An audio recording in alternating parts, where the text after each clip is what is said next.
Mayong adlaw sa tanan. So for today's video, tudloan ta mo kung unsaon pag-convert sa infix notation to postfix notation, then vice versa. So what is infix and postfix notation? So infix and postfix notations are two ways of writing mathematical expressions. Then infix notation, this is the most common way we write mathematical expressions. Then in infix notation, operators are placed between the operands. For example, 3 plus 4 or 5 times 2 minus 1 are written in infix notation. Then, in postfix notation, also known as reversal polish notation or RPN, in the postfix notation, operators come after their operands.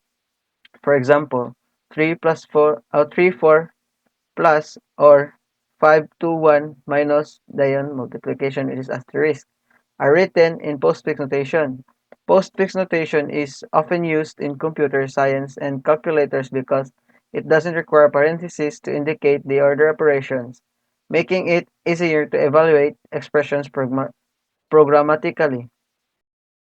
Converting from infix to postfix notation typically involves using stack-based algorithm to ensure the correct order of operations, while converting from postfix to infix notation can be more challenging and may require additional information to fully represent the original expression. So sa infix notation di ay kay ang kuan niya operator kay naa sa tunga. So ang forma day sa infix notation kay left operand, operator, and right operand. So sa atong example kay ang 3 mao ni siya atong left operand. Then ang plus mao atong operator, dayon ang atong 4 kay mao atong left operand. So sa postfix notation kay kuan sad siya. Ang atong operator kay naa sa last. So ang atong porma sa ato ang kuan postfix notation kay left operand, right operand, and operator. So sa example nato kay since atong gi-mention diri atong 3 mao ni atong kuan left operand, then followed by the right operand, then the operator. So ini-convert din nato sa infix to postfix notation kay naatay paagi na gamiton or sundon, which is ang kaning PEMDAS. So karon kay naatay example diri na mga infix operation o postfix operation na atong i-convert ang infix to postfix, then vice versa. So inig vice versa postfix to infix. So mao ni atong mga examples ni dayon. So ang kuan day sa infix, so based on yung ganina kay ang iyang porma kay left operand, operator, then right operand. While sa kuan sad postfix notation kay left operand, right operand, then operator. Then let's proceed to the example. So ang atong example dai kay 4 plus parenthesis 4 plus 2 close parenthesis times 3. So ini-convert ana sa postfix operation kay mahimo na siyang 4, 2, 3 times. So ang nahimo na siyang inani kay ang kaning atong giuna og kuan diri, atong giuna og kuha kay ang kaning nasa parenthesis, which is 4 plus 2, which is dili na siya i-plus kaning 4 plus 2 equals 6. So ato na siya itapad. So mao ni siya 4, 2. Dayon ato dayong gisunod ang right operand, which is ang 3 ato ibutang diri.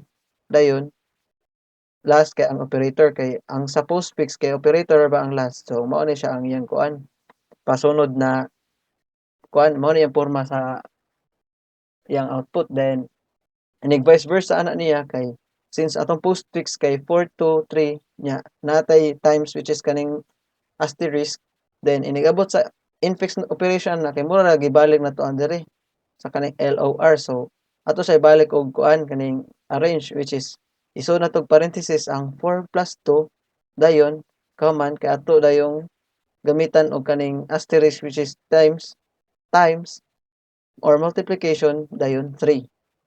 Then proceed ta sa number 2. Then ang atong kuan sa number 2 example kay 5 plus 3. So sayo na siya. So inig kuan ani niya, inig-convert ani niya into postfix operation kay kuan. Mahimo na ni siyang 5, 3 plus. So since kapera sa gingon ganina na kuan left operand, operator, then right. So kani ang atong kuan 5 mao ni siya atong left operand, dayon followed by the operator, then ang 3 mao ni siya atong right operand. So nag-abot sa postfix kay kuhaan man to siya, ang paagi sa postfix kay left operand, right operand, then followed by the operator. So mao ni siya. Ang 5 left operand, ang 3 right, then ang plus mao na siya ang atong operator. So then sunod kay ato siyang i-vice versa. So inig vice versa ana niya kay inigabot sa postfix. So since mao man itong postfix LRO which is left kay 5 nya ang 3 kay right operand, then ang plus kay atong operator.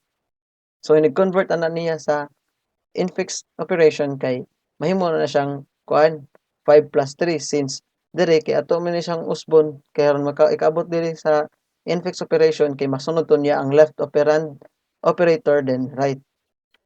So sa atong next example kay 2 times parenthesis 3 plus 5. So nagabot sa postfix ana kay since ang atong sundon kay kuan man to left operand, right operand, then operator. So ang naa diri sa infix notation kay ang atong left operand kay ang 2, so ato ibutang diri ang 2. Dayon ang sunod sa postfix na kuan kay right operand man 'to. So ang atong right operand ani kay ang kaning 3 plus 5. So inig-abot sa postfix ani kay ang kaning plus kay mabutang na ni sa kilid sa 5. So ang 3 ug 5 ato na ni siya itapad dayon followed by the plus dayon the operator which is kaning times. So inig vice versa ana niya kay since ang atong postfix man kay 235 ay 235 plus dayon asterisk which is multiplication. Then inig-abot ana niya sa kuan, inig vice versa ana niya to infix notation kay kuan na.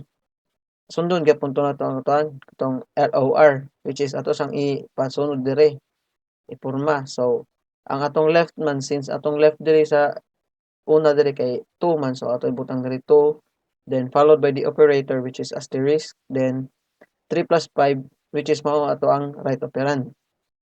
Sunod kay dili ta proceed sa number 4. So ang atong problem sa number 4 kay 7 minus 3 plus 2. So inigabot sa postfix ana niya kay mahimo na siyang 7 3 minus 2 plus. So nahin-ani siya kay since kapos tong giingon na left operand, right operand, then followed by the operator. So inig vice versa pud ana niya kay since atong postfix man kay 7 3 minus 2 plus 2 plus kay inigabot sa infix pud ana niya kay mausab na sana siya. So ang kuan ani niya kay left operand then operator then right operand. Since ang atong ganina na left operand kay 7 man, so mao sa to ibutang diri 7 minus 3 dayon followed by the operator which is plus, then right operand which is 2.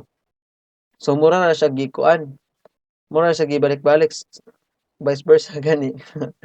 Then infix operation sa number 5 kay 6 divided by 3 plus 4 times 2. So inigabot sa postfix operation na niya kay mahimo na siyang 6 3 divide 4 2 times dayon plus.